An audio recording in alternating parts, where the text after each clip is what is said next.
26-এর নির্বাচনে অভিষেকই অধিনায়ক, শহর জুড়ে এই মর্মে পোস্টার পড়েছে। তৃণমূলের সোশ্যাল মিডিয়ায় যারা কর্মী তারাই পোস্টার দিয়েছেন গোটা দক্ষিণ কলকাতা জুড়ে। দেখুন, এর উত্তর তো আমার দেওয়ার ব্যাপার নেই। এটা তো আমাদের সঙ্গে অভিষেক ব্যানার্জির লড়াই নয়, এটা তো মমতা ব্যানার্জির সঙ্গে অভিষেক ব্যানার্জির লড়াই। তো অভিষেক ক্যাম্পের লোকজন পোস্টার দিয়েছে, পাল্টা মমতা বন্দ্যোপাধ্যায়ের ক্যাম্পের লোকজনদের কাছে তার রিয়াকশন চান। এটা আমরা কি করব বলুন? এটা তো হচ্ছে পিসি ভাইপোর মধ্যে দড়ি টানাটানি। একটা বংশবাদী দলের নিয়ন্ত্রণ হবে যোগ্যতার ভিত্তিতে নয়, বংশ পরিচয়ের ভিত্তিতে। তো বংশ পরিচয়ের ভিত্তিতে অভিষেক এত অবধি এসছেন, এই যে ওনার আদারওয়াইজ যোগ্যতাটা কি, উনি ভাইপো হওয়ার সুবাদে এই অবধি এসছেন। ভাইপো হওয়ার সুবাদে আগামী দিনে আরও এগোবেন নাকি আবার কাঁচি হবেন, সেটা ওদের দলের লোক ঠিক করবে, আমরা কি বলতে পারি। তবে উনি তৃণমূলের অধিনায়ক হবেন কি হবেন না তো আমাদের মাথা ব্যথা নেই, কিন্তু বাংলার অধিনায়ক কি বাংলার অধিনায়িকা, এই দুজনকে আর রাখা যাবে না, এটাই আমাদের লড়াই। শতরূপদা, সুবর্ণ গোস্বামীকে বদলি করা হয়েছিল, এবার ডায়মন্ড হারবার মেডিকেল কলেজের অধ্যক্ষ উৎপল দা, তাকে বদলি করে দেওয়া হয়েছে। অনেকে বলছেন সেবাশ্রয় প্রকল্পে তিনি সহযোগিতা করেননি, তাই তাকে বদলি হতে হলো। এগুলো রাজনৈতিক বদলি, এরা 5 বছরের বাচ্চাও বুঝতে পারছে, এটা 5 বছরের বাচ্চাও এগুলো জানে। এবং তৃণমূলের দাদাগিরিকে, তৃণমূলের চোখরাঙানিকে যে মেনে নেবেন না, কি তৃণমূলের দাদাগিরি চোখরাঙানির বিরুদ্ধে সত্যিকারের মানুষের স্বার্থে যে কথা বলবেন, আমার বিশ্বাস আজকের দিনে তারা প্রত্যেকে এই ধরনের বদলি বা এই ধরনের অসহযোগিতার জন্য মানসিক প্রস্তুতি নিয়েই তারা রাস্তায় নামেন, লড়াইয়ে নামেন। তাই এই বদলিগুলো করে এদেরকে খুব একটা জব্দ করা যাবে বলে আমরা মনে করি না। কিন্তু এইটা ঘটনা যে এর থেকে তৃণমূল কংগ্রেসের চরিত্রটা মানুষ আরও ভালো করে দেখছেন, এবং জানবেন যে এই বদলি হওয়া বা না হওয়াটা শুধুমাত্র একটা আরজিকর মুভমেন্ট কি একটা ভাইপোর হয়ে ভাড়া খাটতে রাজি না হওয়াতেই সীমাবদ্ধ থাকে না। আপনারা অনেকে জানেন, সরকারি কর্মচারীদের ডিএর দাবিতে মিছিল করেছিলেন, কোঅর্ডিনেশনের নেতৃত্বে হয়েছিল। মিছিলটা হওয়ার পরে দুপুরবেলা মিছিল করলো, বিকেলবেলা নবান্ন থেকে ট্রান্সফার অর্ডার চলে গেছিলো কোঅর্ডিনেশনের নেতা সংগঠকদের। যাদের বাড়ি দক্ষিণবঙ্গে তাদেরকে ট্রান্সফার করে দেওয়া হলো উত্তরবঙ্গে, যাদের বাড়ি উত্তরবঙ্গে তাদেরকে ট্রান্সফার করে দেওয়া হলো দক্ষিণবঙ্গে। এবং থানায় থানায় আপনারা জানেন, থানার ওসি ট্রান্সফার হয়ে যায়, কিন্তু প্রতিটা থানায় তৃণমূলের হয়ে, তৃণমূলের কাউন্সিলরের হয়ে প্রমোটারদের কাছ থেকে আর ওই এলাকার দাদাদের কাছ থেকে ফান্ড কালেকশন করার, পয়সা কালেকশন করার যে কনস্টেবলগুলো রয়েছে, কি যে এসআইগুলো রয়েছে, তাদের ট্রান্সফার হয় না। প্রতিটা থানায় জানবেন এরকম একজন এসআই আছে, যার দায়িত্ব হচ্ছে সেই এলাকায় কোথায় পুকুর ভরাট হচ্ছে, কোথায় বিল্ডিং বেআইনি ছাদ ঢালাই হচ্ছে, সেখান থেকে স্কোয়ার ফুট মেপে টাকা নিয়ে আসা। এই কালেকশনের দায়িত্ব যে এসআইদের থাকে, 7 বছর 8 বছর ধরে একটার পর একটা থানায় আপনাকে দেখিয়ে দেবো তারা পোস্টেড রয়েছে, তাদের বদলি, বাকি সবার বদলি হয়ে যায়। ইতিমধ্যে কমিশনার পাল্টে গেছে রাজ্যের, ডিজিআইজি পাল্টে গেছে, কিন্তু এদের বদলি হয় না। সুতরাং তৃণমূলের সরকারের এই বদলি নীতিটা পুরোটাই ওদের রাজনৈতিক স্বার্থ এবং ওদের দুর্নীতির স্বার্থের সঙ্গে মানে একদম হ্যান্ড ইন গ্লাভ করে চলছে। শেখ শাহজাহান জেলে আছেন, জেল থেকেই নরমে গরমে হুমকি হুঁশিয়ারি পাঠাচ্ছেন। রবীন মণ্ডল একজন অভিযোগ জানিয়েছিলেন, তাকে বলা হচ্ছে মামলা তুলে নাও, কদিনের মধ্যেই ছাড়া পাবো, দেখে নেব। এই হুমকি চলছে একেবারে জেল থেকে। দেখুন, জেল থেকে শেখ শাহজাহানের সাম্রাজ্য চলছে, এতে আমরা অবাক হচ্ছি না। জেল থেকে যদি টেরর নেটওয়ার্ক চলতে পারে পশ্চিমবাংলার জেল থেকে, কদিন আগে আপনারা TV9 সহ বিভিন্ন মিডিয়া খবরে দেখালেন, পশ্চিমবাংলার জেল থেকে যদি সন্ত্রাসবাদীরা সন্ত্রাসবাদী কার্যকলাপ পরিচালনা করতে পারে, তাহলে শাহজাহানের মতো তৃণমূলের গুন্ডা মাফিয়া, তারা জেল মানে তো তৃণমূলেরই আর একটা পার্টি অফিস। জেল চালায়ও তৃণমূল, আর জেলের ভেতর বেশিরভাগ লোকও এখন তৃণমূলের চিটিংবাজি করে বসে আছে। সুতরাং জেল থেকে শেখ শাহজাহানের সাম্রাজ্য চলবে, এতে আমরা অবাক হচ্ছি না।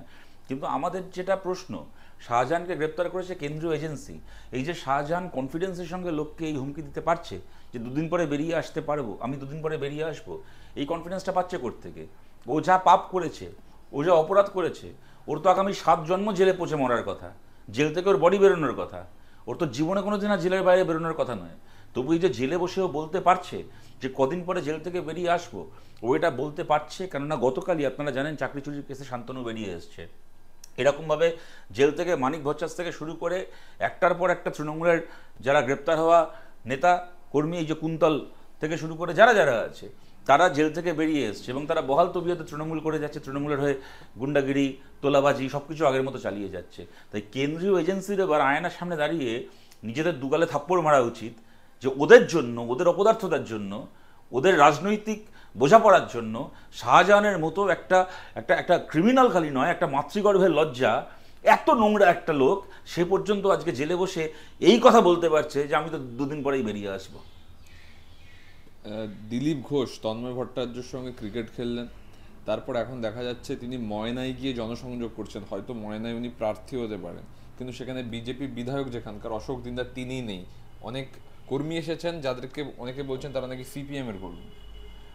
দেখুন, কে বলেছেন সিপিএম এর কর্মী আমি জানি না, কিন্তু সিপিএম এর যদি কেউ সত্যি কর্মী হয়, সে সিপিআইএম এর যে প্রার্থী হবে ময়নায়, কি সিপিআই এর যে প্রার্থী হবে তাকে জেতানোর জন্য লড়াই করবে। তার হঠাৎ করে দিলীপ ঘোষের ওখানে যাবে কেন? আর দিলীপ ঘোষের মিছিলে যাকে যে যাচ্ছে তাকে যদি আপনারা সিপিআইএম কর্মী বলেন, তাহলে আমি বলবো সিপিআইএম কর্মীদের সঙ্গে যেহেতু দিলীপ ঘোষ যাচ্ছে, তাহলে দিলীপ ঘোষও সিপিআইএম কর্মী, তাহলে দিলীপ ঘোষকেই আমি বিজেপি ভাবতে যাবো কেন? সুতরাং আমার মনে হয় না যে এই কথাগুলো ঠিক। এবার কে কোথায় কার সাথে ক্রিকেট খেলবে, কে কোথায় ব্যাডমিন্টন খেলবে, সে তো আমরা জানি না। কিন্তু পর্দার আড়ালে কেন্দ্র এবং রাজ্যের শাসক দল যে সেটিং খেলছে, ওই খেলাটা মানুষের সামনে উন্মোচিত হোক, আমাদের এইটুকুই বলার। আবাস তালিকায় পছন্দের নাম নেই, তাই পঞ্চায়েত অফিসে ঢুকে পঞ্চায়েত সেক্রেটারিকে বেদম পেটালেন তৃণমূল নেতা। তুফানগঞ্জে ক্যামেরাবন্দি এই ছবি। তারপরে জানি না পঞ্চায়েতের সেই সেক্রেটারি তিনিও রাজ্য সরকারি কর্মচারী, ওখানকার পুলিশ সেও রাজ্য সরকারি কর্মচারী। রাজ্য সরকারি কর্মচারী তৃণমূল নেতার হাতে মার খাচ্ছে, ক্যামেরায় ধরা পড়ছে, তারপরে সেই তৃণমূল নেতা জেলে যাবে কি যাবে না সেটা রাজ্য সরকারের কর্মচারীরাই ঠিক করুক।